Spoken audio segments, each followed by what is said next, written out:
This is the explaining of the beginning of Lucifer and the symbolism we see of Lucifer today. If you know about mythologies and know that in Greek mythology, Zeus kills his father, in Egyptian mythology, Set kills his brother Osiris, in Mayan mythology, Quetzalcoatl kills his whole family. These are all versions of the same story, just told from different perceptions. Today we are told that the ancient Egyptian religion went extinct. However, in our modern world, we see these ancient artifacts, obelisks, are still being erected today by our world's leaders and the people in charge. They practice this religion openly in front of our eyes, but they tell us nothing to our ears. Only the ones with the knowledge will see, hear, and understand. An enormous obelisk is erected in every city of the world. There are obelisks on all 7 continents, including the Soviet dictator Lenin's obelisk in Antarctica. Why are they there? The answer is black magic. Black magic used against you and your families. We are in a war, and very few people know it's happening. There is a hidden knowledge, a knowledge that is so absurd that a rational thinking person cannot comprehend it. Now, to explain Lucifer, I will use Egyptian mythology because that's what we see in our modern world. And to understand this video better, I recommend to watch another video I made called How the Universe Began. There will be a link at the end of this video. Now, to begin with the Egyptian mythology, Amun-Ra creates the universe and creates children. His children are Geb, the earth, and Nut, his wife, is nature. Geb is known as the father of snakes. Geb and Nut have 5 children, and they are all snakes. Firstborn child was Seth, or Set. He had a brother Osiris, and they had sister wives. Osiris had 1 wife, and Seth had 2 wives, Nephilis and Taweret, as his combine. Taweret is taught, and taught is hell. Hell is fire that is taught to you through the Egyptian Book of the Dead. Seth killed his brother Osiris. He drowned him in the Nile, dismembered his body, and scattered his body parts across the desert. Isis loved her husband and was devastated. Isis went across the desert and gathered Osiris's body parts and brought him to life long enough to bear a child, a warrior child named Horus. Horus was born an eagle from a snake parents, a winged serpent. Seth and Horus fought great wars in Upper and Lower Egypt. Seth created an army of snakes, and Horus created an army of birds. The serpents of Seth are known in mythology as Gorgons, the story of Medusa in Greek, or Nagas in Hinduism, snake people. Horus's bird people are in the world's mythologies. In Native American mythology, they are called thunderbirds. And again, Seth and Horus had great battles in Upper and Lower Egypt. And in one of the battles, Set cut out the eye of Horus. Now, many people associate Satan with the eye of Horus. Those people are 100% correct. In Greek mythology, there is a story of Callisto. Callisto was raped by Zeus and gave birth to a child, Arcas. Castillo in Greek is Isis in Egyptian.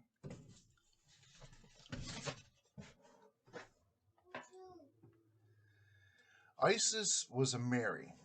Mary is a term rather than a name, meaning gift child. Isis was raped, and after that event, her name changed from Isis to Hathor the whore. Nephilis, the sister, again, is Seth, also known as Zeus's wife. She bore many children on her own. Seth did not beget no children. Nephilis in Egyptian is Juno in Greek. She has children off on her own, has no husband. Nephilis learns of Isis, child being born, and creates an army of locusts to kill the child called the Nephilium. Arcus in Greek is Anubis in Egyptian mythology. And through ritual, numbers, and symbolism, Anubis is Satan or Pan, the god of nature. They're all one and the same being. Arcus learns of the army of locusts that are out to kill him, and he asks Zeus for help. Zeus creates an army of ants, the brownheads, they're known as. Their name is the Anunnaki, Anunnaki for Anubis, aka Arcus. They all fought great wars until an event happened. The trespasser came, the jaguar. The jaguar was a very powerful god from Pleroma. And again, I have a video link at the end of this video that'll take you to how the universe began. The video fills in the details and the answers of the questions that you may have. Now, Mayan mythology says that a winged serpent tricked the jaguar into the light. Horus is a winged serpent, an eagle born of a serpent. In the Egyptian Book of the Dead, it says that Horus is the same being as Thoth. And in most of Aleister Crowley books, he talks about Thoth a lot. Thoth is Hermes. And it is common knowledge today that Hermes is Mercury.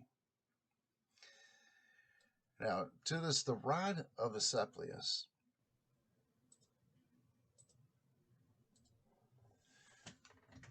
Rod of Asclepius.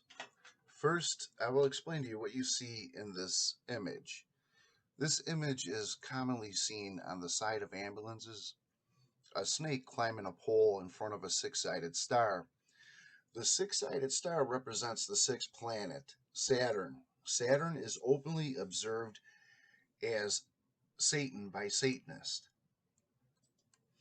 This image represents Satan joining with the serpent on the pole. Now, the serpent on the pole, I have read a lot of nonsense stating that the Catechist of Hermes and the rod of Asclepius are not connected, but that is not the truth.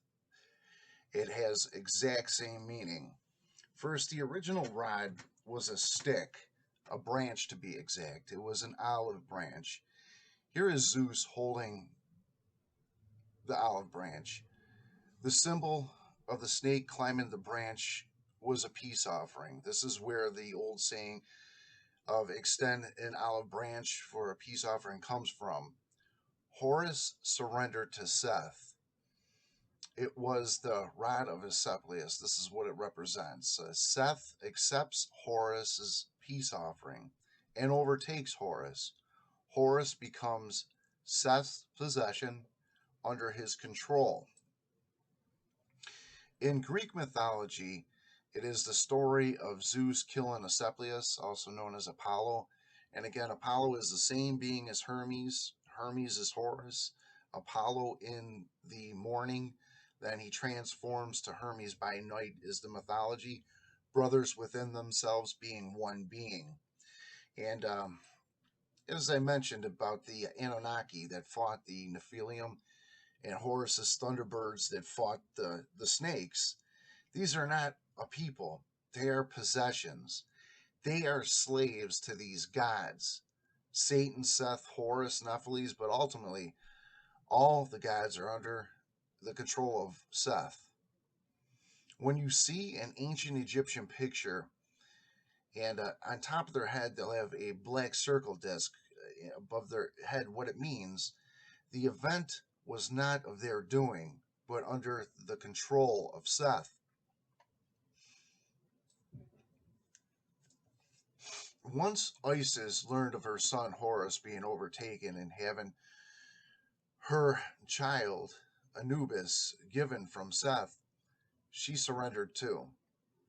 Isis is Lamia in Greek, and Hera in Greek is Nephilis in Egyptian. So Isis became a child eating demon, an owl. The owl that is hidden on the dollar bill, the owl of the Bohemian Club, Moloch. Moloch is the demon she has become. Seth transformed her. The question could be asked, how could there be in the Quran one God and in the Vedas over 300 million gods? And both books be correct, because they are. Well, when God the Father overtakes a god, he renames them and changes them in form, like Legos, disassembles them and resculpts them, give them part of the name and deduct part of the name.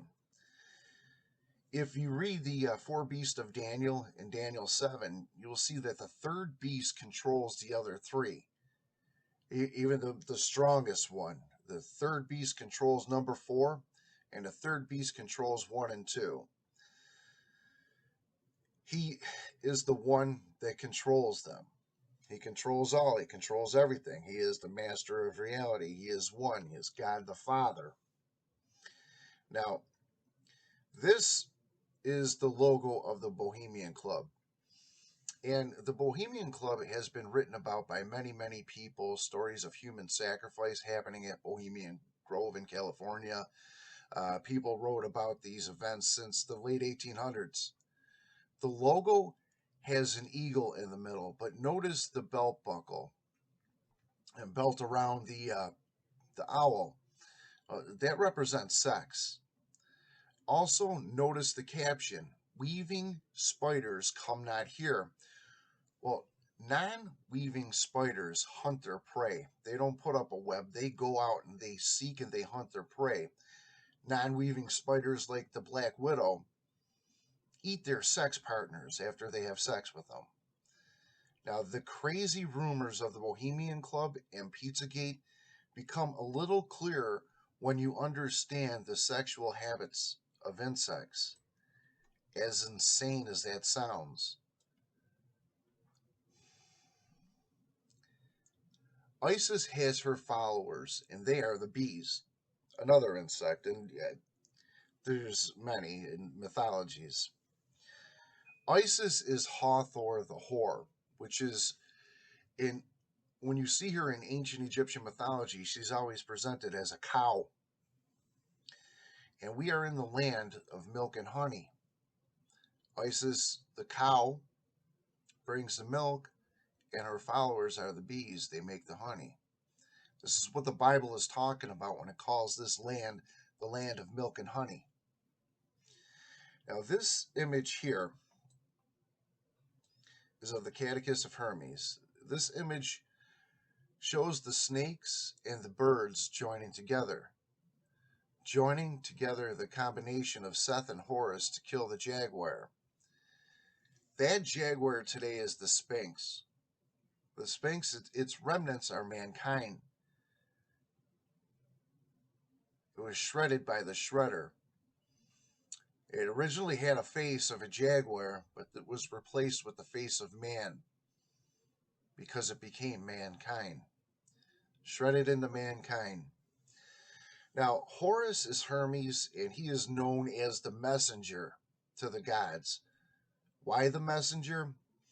Because the gods were thrown from their home, Earth, that's where they were, to the sky and became the stars.